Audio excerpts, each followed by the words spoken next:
નમસ્કાર ખેડૂત મિત્રો, હું કલ્પેશ પટેલ અતુલ્ય ક્રોપ ગાર્ડ વતી આપ સૌ ખેડૂત મિત્રોનું હાર્દિક સ્વાગત કરું છું. તો આજે આપણે હળવદ તાલુકાના ધનાળા ગામે એક પ્રગતિશીલ ફાર્મરની વિઝિટ માટે આવ્યા છીએ, જ્યાં તેમણે અતુલ્ય ક્રોપ ગાર્ડ કંપનીનું પોલિશિયો દવાનો છંટકાવ કરેલો છે.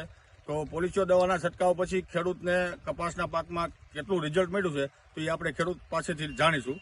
તો સૌપ્રથમ આપણે તમારું નામ જણાવશો? મારું નામ દિવ્યાંગ નવા ધનાળા. બરાબર. ને તમારો મોબાઈલ નંબર? મારો મોબાઈલ નંબર 80313235. બરાબર.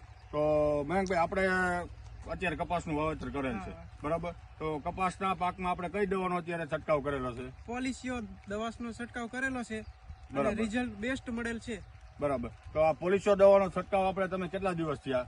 6 દિવસ થયા આજે. 6 દિવસ થયા. તો 6 દિવસ પહેલા કપાસમાં કેવી પોઝિશન હતી? બહુ કોકડું વળી ગયું હતું, આમ કપાસ આવ કોઈ પોઝિશનમાં હતો નહીં. બરાબર.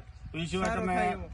ટૂંકમાં બીજા દવાના અખતરા કરેલા પણ હા. સંતોષકારક રિઝલ્ટ મળેલું નતું. ના. બરાબર. પોલિશિયો દવાના છંટકાવ પછી તમને કેવું રિઝલ્ટ લાગ્યું? બહુ સારું રિઝલ્ટ બહુ મળ્યું. સારું. એકદમ કપાસ કૂણો અને મસ્ત થઈ ગયો અસર. બરાબર. આપણે આ 6 થી 7 દિવસ તો આપણે છાંટાઈના થઈ ગયા, હા. બરાબર. તો હજી 6-7 દિવસમાં અત્યારે કોઈ પણ પ્રકારની જીવાત આમાં દેખાતી ના, નથી, નથી. બરાબર. તો હજી મને એવું લાગે કે આમાં હજી 4-5 દિવસ સુધી લગભગ કાંઈ જરૂરિયાત નહીં પડે. ના, અને ટૂંકમાં 10-12 દિવસ તો આપણે મિનિમમ આમાં સારું રિઝલ્ટ લઈ શકશું, હા. બરાબર. તો આપણે બીજા ખેડૂતને ભલામણ કરવી હોય કે ભાઈ અતુલ્ય ક્રોપ ગાર્ડ કંપનીનું પોલિશિયો વાપરવું હોય તો શું કહીએ કાંઈ આપણે એમને? વપરાય, સારી પ્રોડક્ટ છે. બરાબર. હા. Okay, thank you.